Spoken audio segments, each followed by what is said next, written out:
Hello guys, welcome to MJ Real Stories channel, and today we are diving into one of the most mysterious and emotional chapters of Michael Jackson's musical legacy. A song so raw, so personal, and so close to his inner struggles that he made a conscious decision never to perform it live on stage, even though it remains one of the most powerful tracks in his entire catalog. The song is Morphine, released in 1997 on the H.I. Story remix album Blood on the Dance Floor. And to understand why Michael Jackson refused to perform this song live, we must go far beyond the music and step into the deeply private world of a man who lived under unimaginable pressure. Morphine was not a commercial single, it was not promoted on radio, and it was never meant to be a crowd-pleasing anthem. Instead, it was a dark, haunting, and brutally honest confession. At a time when most pop stars carefully crafted polished images, Michael Jackson chose to expose a painful truth about addiction, medical dependency, and the emotional toll of fame. The song pulls listeners into a disturbing soundscape filled with industrial beats, distorted voices, hospital imagery, and lyrics that feel more like pages torn from a private diary than a pop composition. From the very first moments, Morphine makes it clear that this is not entertainment in the traditional sense. It is a cry from the soul. Michael Jackson wrote Morphine during a period when his life was under intense scrutiny. He was battling chronic pain, insomnia, emotional exhaustion, and relentless media attacks. His reliance on prescription medication had already become a topic of speculation, and the world was eager to judge rather than understand.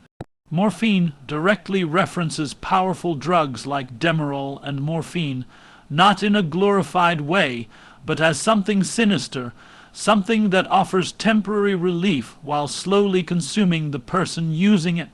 The lyrics describe dependency, fear, and the loss of control, painting addiction as a monster rather than an escape.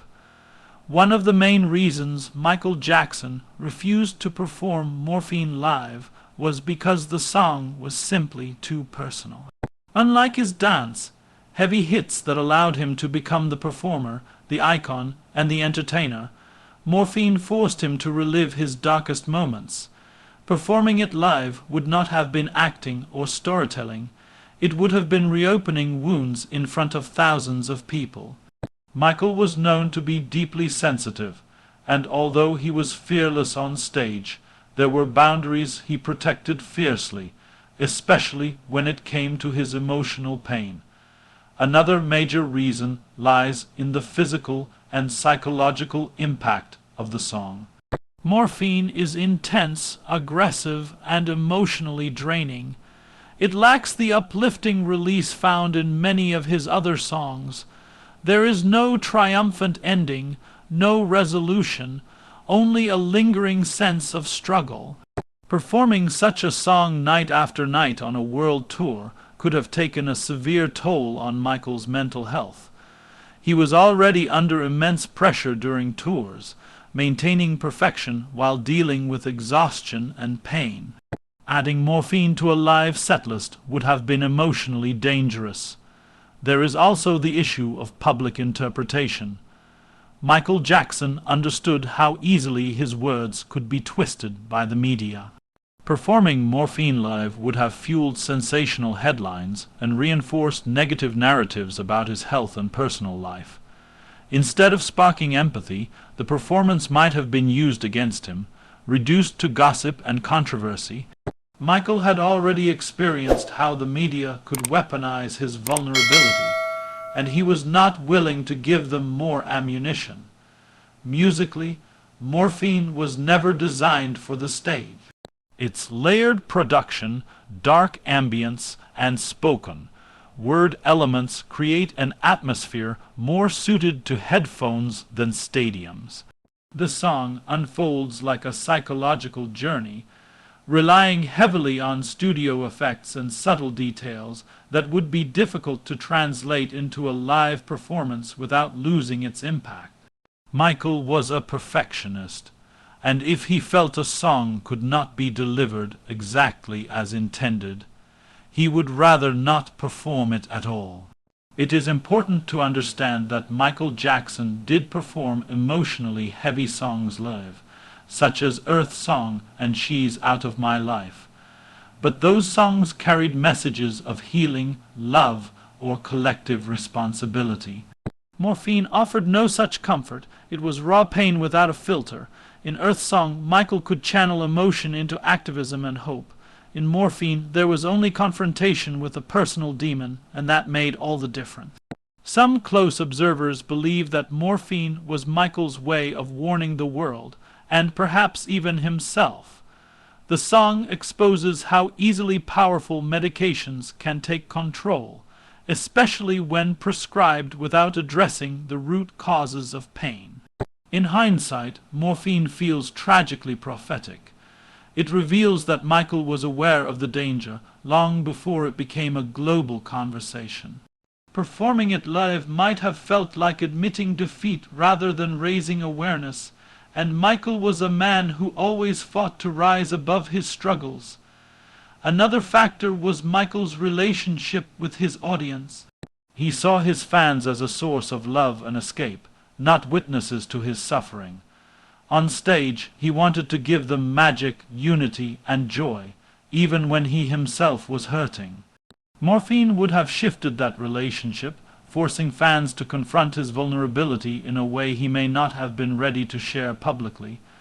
Michael often expressed that music was healing for him, but Morphine was not healing, it was exposing.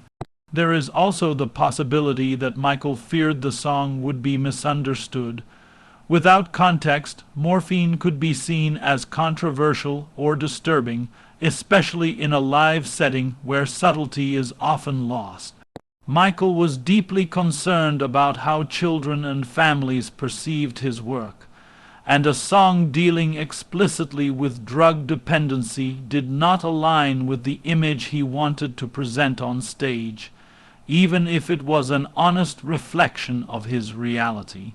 Interestingly, Morphine stands out as one of the few songs where Michael almost completely abandons metaphor. In many of his socially conscious songs, he used symbolism and poetic language. In Morphine, the references are direct, the tone is confrontational, and the message is unmistakable. That directness may have made it even harder for him to perform live, because there was no artistic distance between the song and his real life. Despite never being performed live, Morphine has gained cult status among fans. Many consider it one of Michael Jackson's bravest works, a song that proves he was not afraid to confront uncomfortable truths. Fans often say that Morphine shows Michael not as a myth or a legend, but as a human being struggling to survive in an unforgiving world. In that sense, the decision not to perform it live adds to its power, preserving it as a private confession rather than a public spectacle. Michael Jackson once said that his music was a reflection of his soul, and Morphine may have reflected too much, too clearly.